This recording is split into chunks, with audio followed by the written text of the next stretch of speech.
हम आपको नीलम रत्न कौन पहने इस विषय में जानकारी देंगे।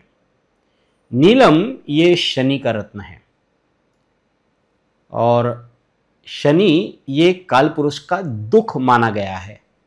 नीलम के विषय में कहा जाता है कि नीलम पहनने से तुरंत रिजल्ट मिलते हैं। नीलम पहनने से साहस दुस्साहस दोनों बढ़ते हैं। यदि जन्म कुंडली में शनि की स्थिति कमजोर हो तो नीलम पहनना चाहिए। यदि लग्न में शनि हो तो नीलम धारण करना अच्छा होता है। वृषभ लग्न में शनि यदि केंद्र में हो तब सबसे बढ़िया स्थिति है नीलम धारण करने की, और उसमें भी यदि दशम भाव पर हो तो फिर तो पूछना ही क्या, सबसे बढ़िया। तुला लग्न में भी नीलम पहनना बहुत शुभकारी होता है। यदि शनि धन भाव का स्वामी होकर के यदि भाग्य स्थान में बैठा हुआ हो तो हीरा पहनने से भाग्य का सितारा बुलंद होता है। और यदि तृतीय भाव यानी पराक्रम स्थान का अधिपति होकर के शनि दशम भाव पर हो तो भी सफलता के शिखर पर नीलम पहनने से जातक पहुंचता है। चतुर्थ भाव का स्वामी होकर चतुर्थेश होकर के शनि यदि आय भाव में हो तो नीलम पहनने से आय में बढ़ोतरी होती है।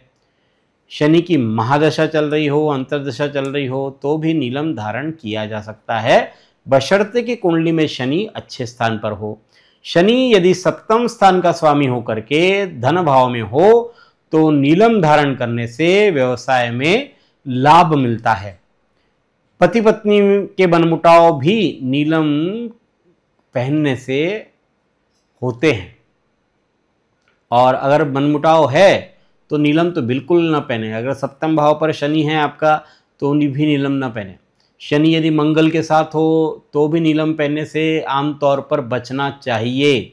शनि यदि अष्टम भाव में मंगल के साथ या केतु के साथ हो तब किसी भी परिस्थिति में नीलम धारण नहीं करना चाहिए। और भी बहुत सारे उपाय या बहुत सारे नियम है कि किसने नीलम पहनना चाहिए, किसने नीलम नहीं पहनना चाहिए।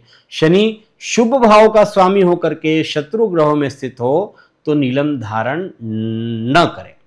जन्म कुंडली में शनि यदि चतुर्थ भाव में हो तो भी नीलम पहनने से बचना चाहिए। इस प्रकार नीलम पहनने के और भी बहुत सारे नियम हैं।